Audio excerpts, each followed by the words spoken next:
뼛속에 구멍이 많이 생긴다는 뜻.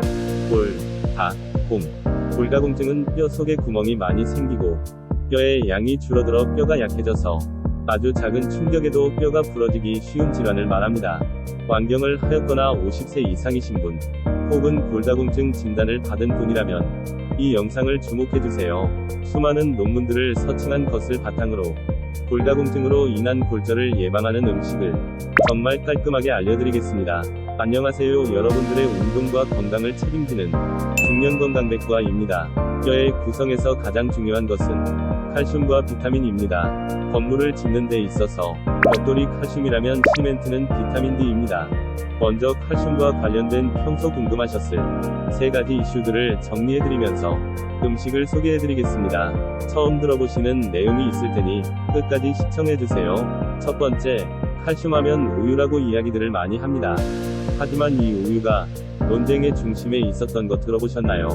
2014년 스웨덴의 칼 미켈슨이라는 유명한 약사가 우유를 3잔 이상 먹게 되면 뼈 골절 위험이 높아진다라는 주장을 중심으로 우유에는 칼슘보다 지방이 많고 지방이 칼슘의 흡수를 방해하여 뼈에 도움이 되지 않는다라는 의문점을 제기해왔습니다. 하지만 최근 추가적인 논원들이나 2018년 골다공증학회와 진료지침에 따르면 우유는 골다공증과 뼈에 좋다라고 결론을 내렸습니다. 단, 중요한 것은 저지방 고칼슘 우유를 드셔야 하는 겁니다. 지방은 칼슘의 흡수를 방해하므로 우유를 드실 때 저지방 고칼슘 우유를 드시기 바랍니다. 두 번째 이슈는 사골곰탕이 뼈에 좋지 않다라는 논쟁이 있었습니다. 사골곰탕에는 뼈를 구성하는 성분인 칼슘과 인이 많아서 뼈에 좋다는 주장과 인이 칼슘의 흡수를 방해하기 때문에 먹어봐야 소용이 없고 오히려 칼슘의 배출을 늘릴 뿐이다 라는 주장이 팽팽하게 맞서고 있었습니다. 이 이슈도 깔끔하게 정리해드립니다. 결론은 3번 이하로 끓인 사골곰탕은 좋다입니다. 3번 이하로 끓인 사골은 인보다 칼슘이 많아서 뼈에 긍정적인 역할을 하는 반면 4번 이상 끓인 사골에서는 칼슘 대비 인 성분이 급격하게 늘어나서 칼슘의 흡수가 방해가 되게 됩니다. 이것은 이미 많은 논원들이 논란의 여지 없이 정리를 해주고 있습니다. 자, 3번째 이슈, 멸치입니다. 멸치 좋습니다. 단, 간이 안 된 멸치가 좋습니다. 흔히 먹는 멸치볶음은 나트륨 성분이 많아서 먹는 족족 소변으로 다 나가버립니다. 그러므로 맛이 없더라도 마른 멸치를 드시면 됩니다. 3가지 이슈에서 알 수 있는 것들, 지방, 인, 나트륨은 칼슘 흡수에 좋지 않다, 즉 뼈에 좋지 않다라고 정의할 수 있겠습니다. 그럼 다시 본론으로 넘어와서 뼈 건강을 위해서 무엇을 먹어야 하느냐, 깔끔하게 정리해드리겠습니다. 첫 번째, 저지방 고칼슘 우유. 두 번째, 3번 이하로 끓인 사골곰탕. 세 번째, 마른 멸치가 뼈에 좋습니다. 그런데 여러분이 알고 계셔야 할 것이 있습니다. 먹는 것들이 모두 몸으로 흡수가 되면 얼마나 좋겠습니까?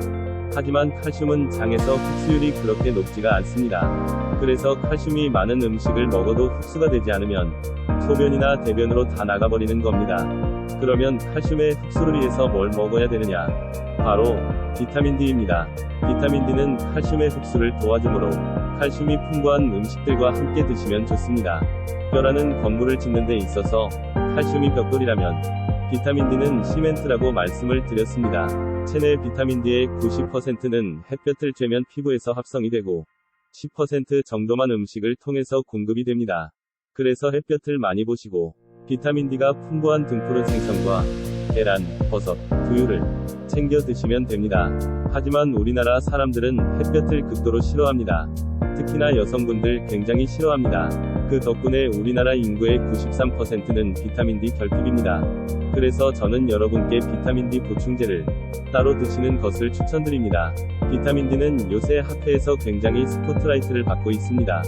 비타민 D는 골다공증뿐만 아니라 우울증에도 효과적이어서 굉장히 각광받고 있는 영양분입니다. 그렇다면 비타민 D 하루 섭취 권장량은 얼마일까요? 골다공증재단과 학회에서 제시한 한국인 비타민 D 하루 섭취 권장량은 1일 평균 800IU를 권장하고 있습니다. 보통 1000IU에서 1500IU로 알고 계신 분들이 많은데 그것은 미국 기준입니다. 그러므로 한국인 기준 800IU를 우선 기준으로 잡으시고 50세 미만은 800에서 1000, 그리고 50세 이상은 1000에서 1200으로 맞추시면 됩니다.